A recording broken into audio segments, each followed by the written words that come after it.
My team at my solar agency closed at 30% while selling a service over $3,000, which is actually double industry standard. And I know you're probably like, Cole, what the f? Your closers are G's, like send me their number. But in reality, the high close rate had very little to do with my sales ability of my closers, and way more to do with the nurture and sales process that we walked our prospects through. So before we get into this whole video, the first thing that I want you guys to keep in mind is that the prospects coming from ads, cold outreach, or whatever you're doing to get your appointments are most likely not going to trust you at all and be very, very cold and hard to close. Like they're going to be super skeptical. They just met you and you're a complete stranger to them. Unlike like organic content, when if they came through there, they already know, like, and trust you. So like I said, odds are you're probably doing something else to generate leads, whether that's sending DMs, emails, paid ads, whatever it is. And then if you think about it, leads from content are easy to close at 30% plus, right? But then the goal becomes, how can we get these leads from ads or emails or whatever we're talking about to close at that same metric? If we can tap into a market where somebody has no clue who we are and no clue what we do, and then convert them into a paying client, that's when we can build a really big business and make a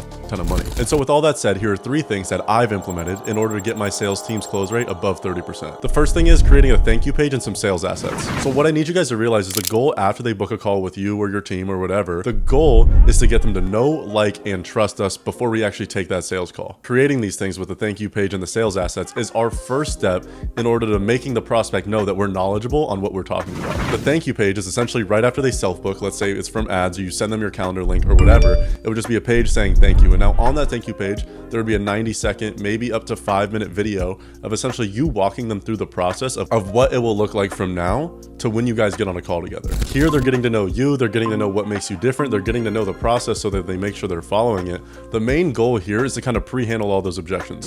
So when you're on the call, it's chill, it's laid back, and they're not sitting here like just pressing you with questions and attacking you. And instead, they already know who you are, they know what you do, they know you have a track record and everything like that. And so then, like, on the other hand, sales assets would be videos just like this. It's just free value. So again, like, the main purpose of this time is to get the prospect to consume as much content from you as physically possible. An idea of what this would look like tactically is like they book the call, they see the thank you page, and then they get sent over some stuff and some text automations, like some videos or whatever you want to send of just free value, making sure they know that you know what you're talking about. Now, one of the main things I want you guys to keep in mind when it comes to stuff like this is, like, don't just shove a bunch of stuff in their face. You want every single video you send to have some sort of purpose to it. Now, in our sales process, we don't just go send all my content to them, right? We point them to very specific videos that are going to pre-handle a lot of the objections we get on the back end, right? We need to get the data on what are people saying, why aren't they buying our stuff?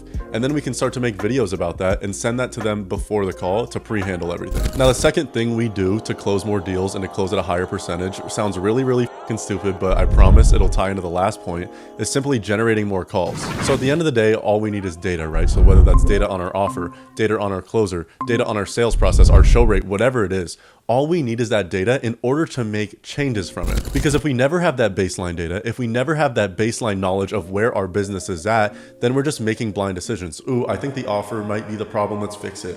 Ooh, I think the closer might be the problem, I need to fire him, I need to go close myself. What we need is more calls and to track the data in order to see what the actual problem is. Now, the last thing I want you guys to be doing, right, is to going about changing your offer and making it cheaper when that's not actually the problem. Something that one of my clients did a while ago is, like, he was getting a lot of objections on the price, right? It's expensive, it's expensive, it's expensive. And so he ended up lowering the price when that actually wasn't the bottleneck in his business. And it was more of something about getting the right people on the calendar and his sales ability. The goal and everything you should be doing right now, if you're anywhere under 50K a month, is finding something that works really, really well. And so whether that's like the sales process and the way you're booking appointments and what you're doing with the qualified calls on the calendar and your closer, find something that works really, really, really well.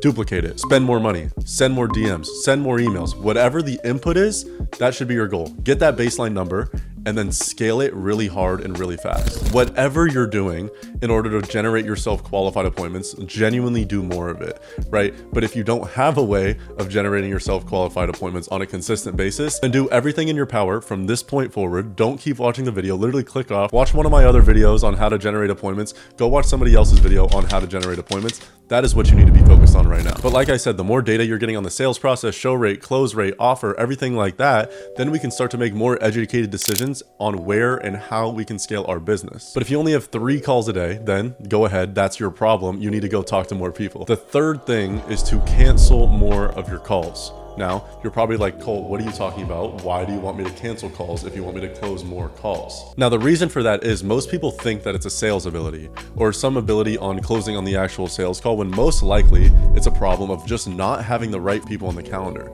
And so this ties into the same point that I was talking about with my client. He dropped the price. So in his specific scenario, he was charging $5K targeting roofers. I think he hopped on like 51 sales calls or something and closed one guy. And it was like, it's the price, it's too expensive, right? They can't afford it, blah, blah, blah. And then we started talking, okay, how many of those people were actually qualified for your service? And he was like, probably like 6.